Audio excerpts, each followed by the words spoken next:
آج کل سردیوں کے دن تھے۔ دسمبر کی ٹھنڈ نے ہر کسی کو اپنی لپیٹ میں لے رکھا تھا۔ میں نچلے طبقے سے تعلق رکھتا تھا۔ میرے گھر میں ماں اور باپ کے علاوہ محض ایک بہن تھی جو ہم تینوں کی لاڈلی تھی۔ میں ایک سرکاری نوکری کیا کرتا تھا اور ابھی کچھ دن پہلے ہی اس کی منگنی ہوئی تھی، اور اسی وجہ سے میں نے پارٹ ٹائم نوکری کرنے کے بارے میں بھی سوچا۔ اور ایک دن کام کی تلاش میں گھر سے نکلا تو لاہور کے بڑے سے مال میں مجھے نوکری مل گئی۔ سیل بوائے کی حیثیت سے مجھے 6 بجے سے 12 بجے تک کام کرنا تھا اور تنخواہ بھی اچھی مل رہی تھی۔ اس میں اپنی بہن کی شادی بآسانی سے میں کر سکتا تھا۔ میں نے کام پر جانا شروع کر دیا۔ یہ ایک بہت بڑی دکان تھی جس کا مالک بہت ہی اچھا تھا۔ مجھے یہاں آئے 6 مہینے ہو چکے تھے، لیکن میں حیران تھا کیونکہ اس دکان پر پچھلے 3 مہینے سے کوئی خریدار نہیں آیا تھا۔ لیکن اس کے باوجود میرا مالک مالا مال تھا۔ اسے ہر مہینے لاکھوں روپے مل رہے تھے اور میں بہت حیران تھا۔ آخر اس کے پاس اتنے پیسے آتے کہاں سے ہیں؟ ہمیں ہماری تنخواہ وقت پر مل جاتی تھی، اسی وجہ سے میں نے زیادہ دھیان نہیں دیا۔ لیکن پچھلے مہینے سے میں نے کچھ ایسا دیکھا جسے دیکھنے کے بعد میں حیران ہو گیا تھا، اور پھر مجھے تجسس نے آن گھیرا۔ مجھے حیرت ہوتی تھی کہ مالک آخر کرتا کیا ہے جو اتنا پیسہ کما رہا ہے۔ ایک دن اپنے تجسس کے ہاتھوں مجبور ہو کر میں مغرب سے پہلے ہی دکان پر آ گیا، اور مالک کے پوچھنے پر کہا آج نوکری سے جلدی آ گیا تھا تو سوچا دکان پر آ جاؤں۔ مالک نے سر ہلایا اور چلا گیا، جبکہ اب میں دیکھنا چاہتا تھا کہ آخر یہاں ہوتا کیا ہے۔ میں مغرب کا انتظار کرنے لگا کیونکہ مجھے یقین تھا کہ یہاں کچھ نہ کچھ تو غیر قانونی ہوتا ہے، ورنہ ایسے تو کسی کے پاس لاکھوں روپے نہیں آ جاتے۔ میں نے سوچا اور پھر اپنے کام کی طرف متوجہ ہو گیا۔ مغرب کے بعد میں نے پوری دکان کا جائزہ لے لیا تھا، لیکن وہاں کوئی بھی غیر معمولی حرکت نہیں ہوئی تھی۔ میں پریشان ہو گیا کہ ایسے کیسے ہو سکتا ہے بھلا۔ میں ساری رات دکان پر ہی رہا، لیکن وہاں کسی کی کوئی غیر قانونی سرگرمی نہیں ہوئی تھی۔ نہ ہی کوئی دکان کے اندر آیا تھا اور نہ ہی دکان سے کوئی باہر گیا تھا۔ ویسے تو میں 12 بجے گھر چلا جاتا تھا۔ آج مالک مجھے یہاں دیکھ کر حیران ہو گیا اور کہنے لگا کہ آج گھر کیوں نہیں گئے؟ اب تک یہاں کیا کر رہے ہو؟ مالک کے سوال پر پہلے تو میں پریشان ہو گیا کہ کیا جواب دوں، لیکن میں نے خود پر قابو پاتے ہوئے مالک کے پوچھنے پر میں نے کہا کہ آج گھر کوئی نہیں ہے، اماں ابا گاؤں گئے ہیں تو گھر جا کر اکیلا کیا کروں گا، اسی وجہ سے یہیں رک گیا۔ میری بات سن کر مالک مطمئن ہو گیا اور کہنے لگا ٹھیک ہے، تم آج رات دکان میں ہی رک جاؤ۔ میں نے سر ہلایا اور مالک وہاں سے چلا گیا۔ میں نے ساری رات دکان کا جائزہ لیا اور ہر ایک چیز کو غور سے دیکھا، لیکن وہاں کچھ بھی غلط محسوس نہ ہوا۔ مجھے کافی مایوسی ہوئی کیونکہ مجھے تو لگا تھا یقیناً اس دکان میں کچھ نہ کچھ غلط ہوتا ہوگا، تبھی تو مالک کا کام نہ ہونے کے باوجود وہ لاکھوں میں کھیل رہا ہے۔ اگلے دن معمول کے مطابق کام پر آیا، لیکن اب میں نے اپنے دماغ سے تمام غلط وسوسے نکال دیے، کیونکہ جب ایک پوری رات انتظار کرنے کے بعد کچھ نہیں ملا تھا تو بھلا اب کیا ملنا تھا؟ کام ابھی ویسے ہی تھا، لیکن آج اچانک سے میری آنکھوں نے کچھ ایسا دیکھا جسے دیکھ کر مجھے حیرت کا جھٹکا لگا۔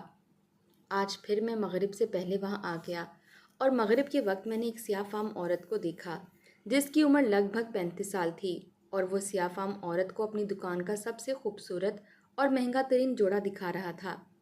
اس جوڑے کو دیکھ کر میری آنکھیں بھی ستائش سے چمکیں، جبکہ مالک نے وہ جوڑا نکال کر ایک لڑکے کو دیا اور اس نے بڑی نفاست سے اس جوڑے کو پیک کر دیا۔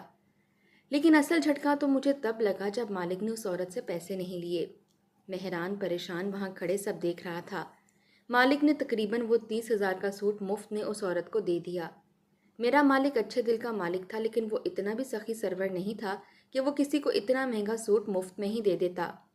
میرے دماغ نے اپنے گھوڑے دوڑائے اور میں نے اس بات کی تہہ تک پہنچنے کا فیصلہ کیا، کیونکہ وہ عورت وہ سوٹ لے کر جا چکی تھی۔ اگلے دن میں نے کام پر آتے ہی اس لڑکے کو بلایا جس نے سوٹ پیک کیا تھا۔ میں نے اس سے پوچھا کہ مالک نے وہ سوٹ اس عورت کو مفت میں کیوں دے دیا، تو اس لڑکے نے کہا کہ اسے تو نہیں پتا اس نے سوٹ مفت میں کیوں دیا، لیکن ہاں یہ عورت ہر روز مغرب کے بعد آتی ہے اور مالک اس کو دکان کا سب سے مہنگا سوٹ اسے دے دیتا ہے۔ اس عورت کی روز آنے والی بات پر میں حیران رہ گیا، بھلا ایسے کیسے ہو سکتا تھا؟ اگلے روز میں نے سوچ لیا تھا کہ میں پتہ کروں گا کہ آخر ماجرا ہے کیا۔ آج بھی وہ عورت مغرب کے وقت آئی تو میں نے جان بوجھ کر وہاں سے تمام لڑکوں کو ہٹا دیا اور خود اس سیاہ فام عورت کے پاس چلا گیا۔ اس نے کہا کہ مجھے آج کا سب سے اچھا اور مہنگا ترین سوٹ دکھاؤ۔ میں نے ویسے ہی کیا اور جو نیا مال آیا تھا اس میں سے سب سے خوبصورت سوٹ اس عورت کو دکھایا۔ سوٹ دیکھ کر عورت کی باتیں کھل گئیں۔ اس کے چہرے پر چمک ابھر آئی۔ میں حیران ہوا لیکن اپنے کام میں مگن رہا۔ اس نے کہا کہ اپنے مالک کو بلاؤ۔ میں نے مالک کو بلایا تو عورت نے وہ سوٹ اسے دکھایا اور مالک نے مجھے کہا کہ سوٹ پیک کر دو۔ یہ سوٹ آج کا سب سے خاص اور خوبصورت ترین سوٹ تھا جس کی قیمت کم از کم 50,000 روپے تھی۔ میں نے وہ سوٹ پیک کیا اور اس عورت کو دے دیا، جبکہ اب وہ مالک سے کچھ کہہ رہی تھی۔ مجھے اس کی بات سنائی تو نہیں دے رہی تھی، لیکن ایسا لگ رہا تھا جیسے وہ دونوں کوئی بہت ہی خاص بات کر رہے ہوں۔ مجھے افسوس ہوا کہ بھلا میں کیوں وہاں سے چلا آیا۔ وہ عورت سوٹ لے کے جا چکی تھی اور میں آج پھر سے اس کا راز نہیں جان پایا۔ اگلے دن میں کافی دیر تک انتظار کرتا رہا لیکن آج وہ عورت نہیں آئی تھی۔ میں نے کافی دیر انتظار کیا لیکن جب وہ عورت نہ آئی تو میں نے سوچا کہ سیدھا مالک سے پوچھتا ہوں کہ وہ عورت کیوں نہیں آئی۔ تو مالک مسکرانے لگا اور کہنے لگا، آج کے دن وہ نہیں آئے گی۔ میں حیران ہوا کہ وہ کیوں نہیں آئے گی۔ پھر میں نے مالک سے پوچھ لیا۔ جو بات مالک نے مجھے بتائی وہ سن کر میرے پیروں تلے سے زمین کھسک گئی۔ میں نے بے یقینی سے مالک کو دیکھا تو مجھے یوں حیران دیکھ کر مالک مسکراتا میرا گال تھپ تھپا کر وہاں سے چلا گیا، جبکہ میں کتنی ہی دیر وہاں کھڑا رہا۔ اگلے دن جب وہ عورت آئی تو میں نے اسے دیکھا۔ نہ جانے کیوں میں اس کے پاس چلا گیا اور مالک نے جو کچھ مجھے بتایا تھا وہ اس سے پوچھنے لگا۔ میں نے جب اسے پوچھا تھا تو وہ رونے لگی اور کہنے لگی کہ بھائی اپنی مرضی سے نہیں لیتی، میری ایک مجبوری ہے۔ میں بھی ایسا نہیں کرنا چاہتی تھی لیکن اب مجھے ایسا کرنا پڑ رہا ہے۔ اس کی بات پر میں چپ کر گیا۔ اس نے اپنا سوٹ لیا اور وہ وہاں سے چلی گئی۔ میں اپنے گھر گیا تو اماں اور ابا دونوں کو پریشان بیٹھا دیکھا۔ مجھے کسی انہونی کا احساس ہوا تو فوراً ماں باپ کے پاس پہنچا۔ کیا بات ہے ابا، آپ پریشان کیوں ہیں؟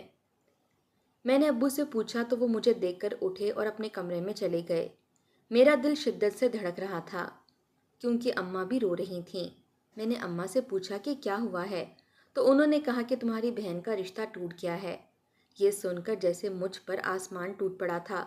میں نے اماں کو دیکھا جو اب بتاتے ہوئے رو پڑی تھیں۔ میں نے اماں سے وجہ پوچھی تو اماں نے بتایا کہ بہن کے سسرال والوں نے ایک لمبی چوڑی لسٹ دے دی تھی جہیز کی۔ تیرے ابا نے کہا کہ ہم غریب لوگ ہیں، اتنا جہیز نہیں دے سکتے، تو وہ لوگ اپنے سونے کی انگوٹھی جو انہوں نے منگنی پر تمہاری بہن کو پہنائی تھی وہ واپس لے گئے ہیں۔ اکلوتی بہن کا گھر بسنے سے پہلے ہی اجڑ چکا تھا۔ میں نے بے بسی سے ماں کو دیکھا جو رو رہی تھیں اور باپ جس کے کندھے جھک چکے تھے۔ میں نے بہن کا پوچھا تو بھائی نے بتایا کہ وہ تو رو رو کر بے حال ہو گئی ہے، اب مشکل سے نیند کی دوا کھلا کر سلایا ہے۔ گھر پر جو قیامت ٹوٹ پڑی تھی وہ سب سنتے میری آنکھوں میں آنسو آ گئے اور نہ چاہتے ہوئے بھی میں نے ایک انتہائی قدم اٹھانے کے بارے میں سوچ لیا۔ میں ماں کو تسلی دے کر چلا گیا۔ اگلے دن کام پر آیا تو بے چینی سے اس سیاہ فام عورت کا انتظار کرنے لگا کیونکہ وہی میری آخری امید تھی۔ مغرب کا وقت ہو چکا تھا اور میرا دل شدت سے دھڑک رہا تھا۔ جو کچھ میں کرنے جا رہا تھا پتہ نہیں وہ ٹھیک بھی تھا کہ نہیں، لیکن بہرحال مجھے وہ کرنا ہی تھا۔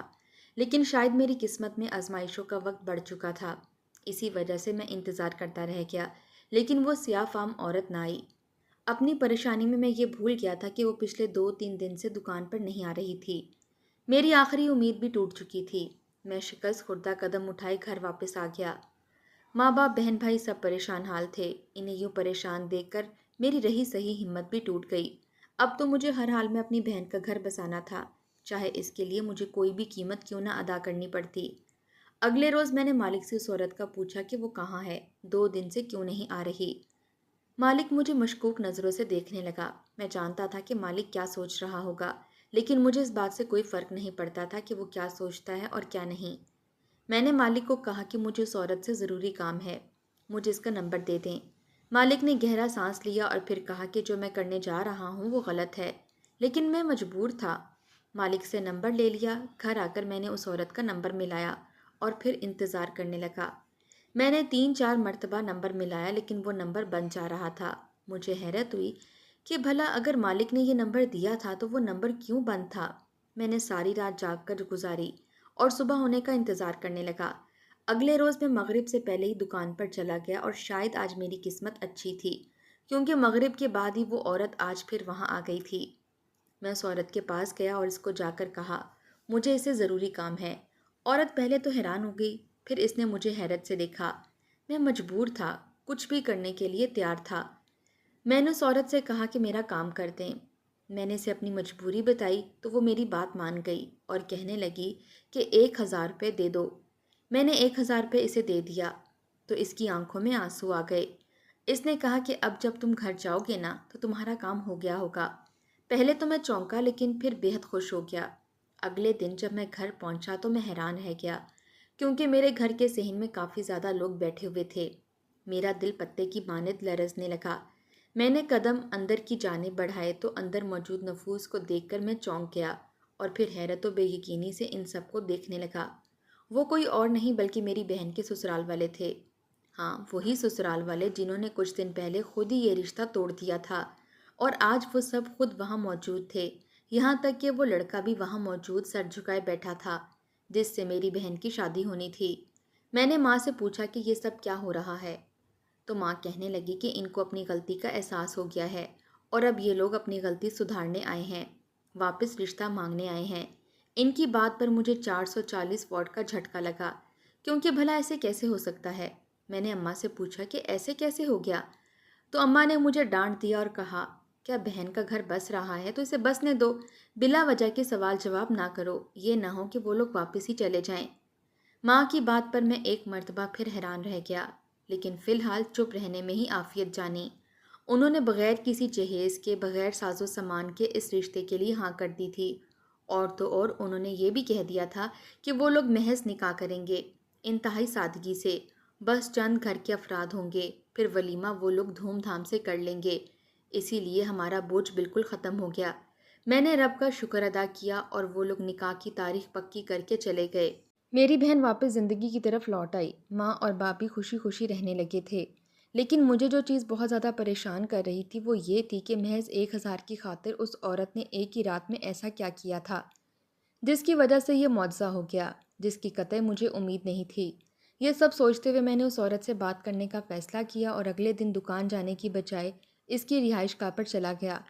وہاں جا کر میں نے سیاہ فام عورت کے متعلق پوچھا تو ایک آدمی نے مجھے اس کا پتہ بتا دیا اور پھر میں اس کے گھر کی جانب چل پڑا۔ اس کے گھر پہنچا تو دیکھا کہ دروازہ پہلے سے ہی آدھا کھلا تھا۔ میں حیران ہو گیا کیونکہ رات کے 8 بج رہے تھے، ایسے میں عموماً لوگ اپنے گھر کے دروازے بند رکھتے تھے، اور اس وقت جس کالونی میں کھڑا تھا وہاں تو سیکیورٹی ویسے ہی سخت تھی۔ مجھے سمجھ نہیں آیا کہ آخر اس عورت کا گھر کھلا کیوں ہے۔ میں نے گھر کے اندر قدم رکھنا ہی چاہا تو ایسے لگا جیسے مجھے کرنٹ لگ گیا ہو، اور ایک جھٹکے سے مجھے جیسے کسی قوت نے پیچھے دھکیلا ہو۔ میں ساکت ہو گیا، بھلا یہ کون سی قوت تھی جس نے مجھے اندر جانے نہیں دیا۔ سوچ سوچ کر میں تھک گیا، لیکن دوسری کوشش کرنے پر بھی ویسے ہی مجھے جھٹکا لگا۔ میں نے کوشش ترک کر دی اور دکان میں ہی ملنے کا سوچا۔ اگلے روز میں بے صبری سے اس عورت کا انتظار کر رہا تھا۔ جب مغرب کے بعد وہ عورت وہاں آئی اور حسب معمول اپنا سوٹ دیکھنے لگی، میں کشمکش میں مبتلا تھا کہ کیسے اس عورت سے پوچھوں، جو سوال میرے دماغ میں کب سے گردش کر رہے تھے۔ وہ عورت سوٹ لے کر جانے لگی تو میں بھی اس کے پیچھے لپکا۔ ابھی وہ دکان سے باہر ہی نکلی تھی کہ میں نے اس کا راستہ روک لیا اور کہا کہ مجھے اس سے بات کرنی ہے۔ وہ مان گئی اور کہنے لگی کہ میرے پیچھے آ جاؤ۔ اپنی ہر الجھن کو سلجھانے کے لیے اس کے پیچھے چل پڑا۔ وہ مجھے اپنی گاڑی میں بٹھا کر اپنے گھر لے گئی۔ اس نے دوسری طرف پہ کھڑے گارڈز کو کچھ کہا اور مجھے اندر آنے کو کہنے لگی۔ جیسے ہی دروازے کے باہر جانا چاہا تو اچانک مجھے وہ جھٹکے یاد آ گئے جو پچھلی مرتبہ اس گھر کی دہلیز پار کرنے پر مجھے ملے تھے۔ میں ڈر گیا اور پاؤں پیچھے کر لیے۔ وہ عورت گھر کے اندر جا چکی تھی جبکہ میں کشمکش میں وہیں کھڑا تھا کہ آیا اندر جاؤں یا نہیں۔ کچھ لمحے گزرے تھے کہ وہ عورت واپس آئی اور مجھے سوالیہ نظروں سے دیکھنے لگی۔ میں نے گہرا سانس لیا اور اسے بتا دیا کہ میں پہلے بھی یہاں آ چکا ہوں اور کیسے مجھے وہ جھٹکے لگے تھے۔ میری بات سن کر وہ مسکرا پڑی اور کہنے لگی، آ جاؤ، اب کچھ نہیں ہوگا۔ میں نے اس کی بات مان لی اور مجھے واقعی حیرت ہوئی کیونکہ جیسے ہی میں نے قدم گھر کے اندر رکھے تو اب کسی اندیکھی طاقت نے مجھے پیچھے نہیں دھکیلا تھا، نہ ہی کوئی جھٹکا لگا۔ میں نے شکر ادا کیا اور اس عورت کے پیچھے چل پڑا۔ وہ مجھے اندر لے گئی اور ایک صوفے پر بیٹھنے کو کہا۔ میں بھی چپ چاپ وہاں بیٹھ گیا۔ کچھ ہی دیر میں وہ عورت واپس آئی تو اس نے پوچھا کہ کیا بات ہے۔ میں پہلے تو گھبرا گیا کہ کیا کروں، پوچھوں یا نہیں، لیکن پھر اتنی دور آ ہی گیا تھا تو ہر ڈر خوف بھلا کر میں نے اس عورت سے پوچھ لیا، آپ نے ایک ہی رات میں ایسا کیا کیا کہ میری بہن کے سسرال والے خود الٹے پاؤں چل کر آئے اور رشتہ بھی طے کر دیا؟ نہ صرف یہ بلکہ انہوں نے جہیز لینے سے بھی انکار کر دیا۔ میں نے پوچھا تو میری بات سن کر وہ عورت مسکرا پڑی اور پھر اس نے مجھ سے پوچھا، کیا تم جانتے ہو کہ میں کون ہوں؟ اس نے پوچھا تو میں نے حیران نظروں سے اسے دیکھا۔ کیا مطلب؟ میں نے پوچھا تھا۔ وہ پھر مسکرا پڑی اور پھر مجھے اپنی ساری بات بتانے لگی۔ میری ماں ایک افریقن تھی جبکہ باپ ایک پاکستانی تھا۔ ان کی شادی کے بعد جب میں پیدا ہوئی تو مجھے دیکھ کر وہ لوگ پریشان ہو گئے۔ اس وقت وہ لوگ پاکستان میں ہی تھے۔ میری پیدائش پر سب لوگ حیران اور پریشان رہ گئے تھے کیونکہ میں کوئی عام انسان نہیں تھی بلکہ میں خواجہ سرا تھی۔ اس کی بات سن کر میرے سر پر دھماکہ سا ہوا تھا۔ میں نے غیر یقینی سے اس سیاہ فام عورت کو دیکھا جو دیکھنے میں کسی طرح سے خواجہ سرا نہیں لگ رہی تھی، یہاں تک کہ اس کی آواز بھی بالکل ان جیسی نہیں تھی۔ مجھے یوں حیران پریشان دیکھ کر وہ پھر سے مسکرا پڑی اور اپنی بات جاری رکھی۔ خواجہ سرا کو پتہ چل گیا تھا کہ میرے ماں باپ کے گھر ایک خواجہ سرا پیدا ہوا ہے، اس وجہ سے وہ لوگ مجھے اپنے ساتھ لے گئے۔ میرا رنگ و روپ میری ماں جیسا تھا، سیاہ، لیکن میں مسلمان تھی کیونکہ مسلمان گھرانے میں پیدا ہوئی۔ جیسے ہی وہ خواجہ سرا مجھے لے کر گئے تب میں بہت چھوٹی تھی۔ جب میں 5 سال کی تھی تب ایک دن ایک عورت آئی، اس کا بچہ بیمار تھا۔ میں اس وقت کسی کے گھر بچہ پیدا ہونے پر باقی خواجہ سرا کے ساتھ گئی تھی، لیکن جب اس عورت نے مجھے دیکھا تو کہنے لگی کہ میں دعا کروں کہ اس کا بچہ ٹھیک ہو جائے، اور میں نے دعا کر دی اور اگلے ہی روز اس کا بچہ بالکل ٹھیک ہو گیا۔ وہ عورت میرے پاس آئی اور اس نے مجھے کافی بڑی رقم دی کیونکہ وہ عورت بہت امیر تھی۔ جو لوگ میرے ماں باپ بنے تھے وہ لوگ اس بات سے خوش ہو گئے۔ اگلے روز ایک آدمی نے مجھ سے کہا کہ اس کی نوکری نہیں لگ رہی تو دعا کر دوں۔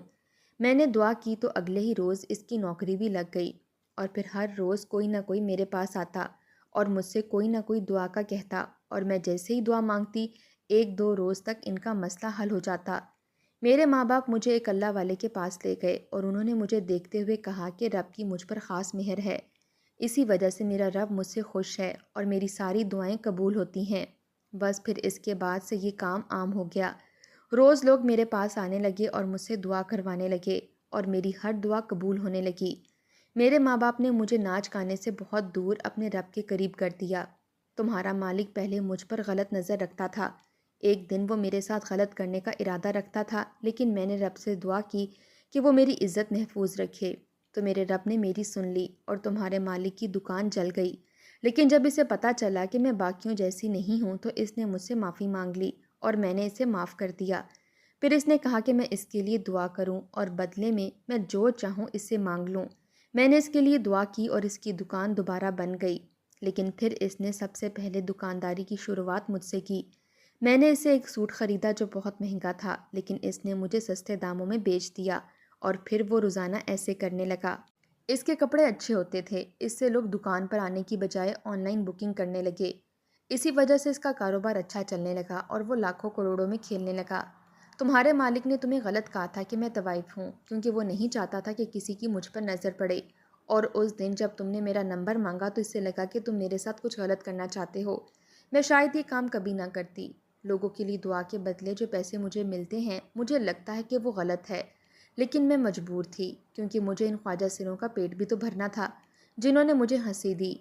ان سب نے بھی ناچ گانا چھوڑ دیا اور اپنے رب کی جانب متوجہ ہو گئے، اور اس رات میں نے بس دعا کی تھی کہ باقی سب میرے رب کی مرضی۔ وہ حقیقت بتا کر خاموش ہو گئی اور میں اپنے آنسو صاف کرنے لگا۔ میں نے عقیدت سے ان کا ہاتھ تھام لیا اور انہیں آنکھوں سے لگا لیا۔ وہ واقعی نیک روح تھی جو بد روحوں کے درمیان رہ کر بھی نیک اور پاکیزہ تھی۔ میں نے اسے کہا کہ میرے لیے دعا کریں کہ میری زندگی کی ہر مشکل حل ہو جائے۔ میں اٹھا اور واپس آ گیا اور رب کا شکر ادا کیا کیونکہ کچھ ہی مہینوں میں میرے سارے مسائل حل ہو چکے تھے۔